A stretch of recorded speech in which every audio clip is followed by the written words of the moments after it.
Hi everyone, my name is Fischer, also known as the New York City Broker. Today I'm going to share some tips with you discussing sponsor units. What do New York City apartment buyers need to know about them?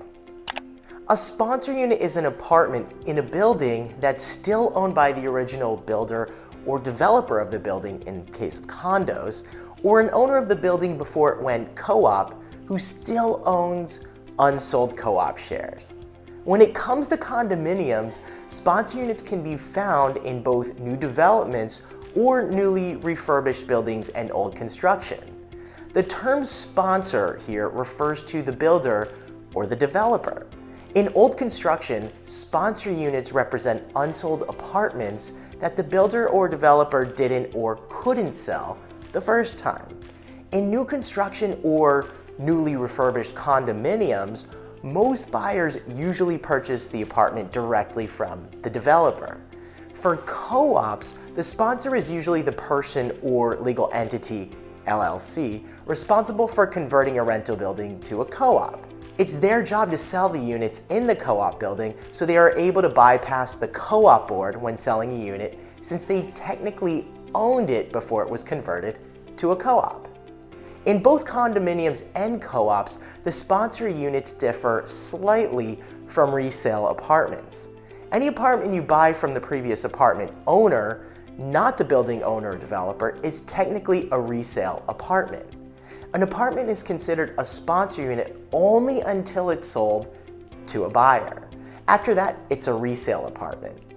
Here's some pros and cons of buying a sponsor unit.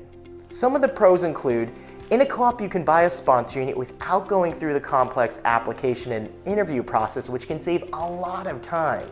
In co-op sponsor units, you can keep your financial privacy from your neighbors who are on the co-op board, since you don't have to disclose the details of your finances in the extensive application and board interview. The sponsor unit application is usually much less invasive, though it may include a credit check. You may be able to buy an apartment in a co-op even if you don't meet the stringent financial requirements of the co-op board by buying a sponsor unit. A sponsor may also accept a lower down payment.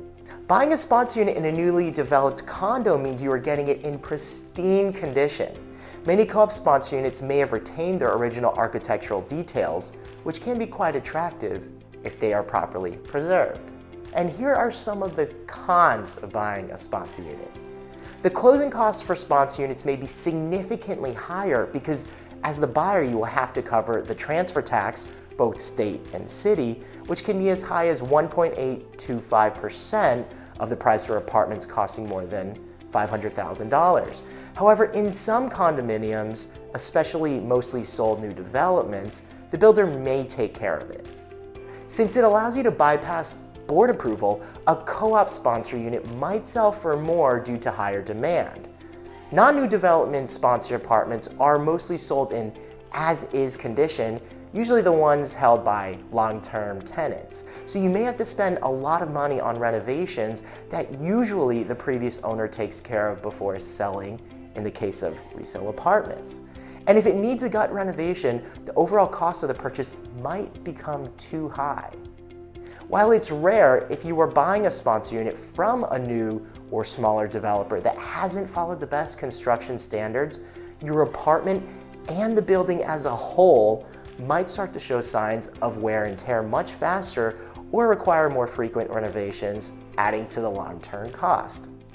Here's some common misconceptions. Buyers of sponsor units don't need to disclose any financial details.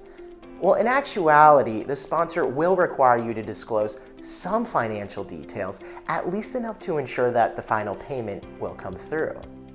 Another misconception is that co-op sponsor units may not have any legal or regulatory complications since you are buying directly from the sponsor. But in reality, for previously occupied or rented co-op sponsor units, leases should be properly terminated. If not, they may present some legal problems for the new buyer. Thanks so much for joining me in this discussion regarding sponsor units. If you have additional questions, please feel free to reach me at brett@thenewyorkcitybroker.com.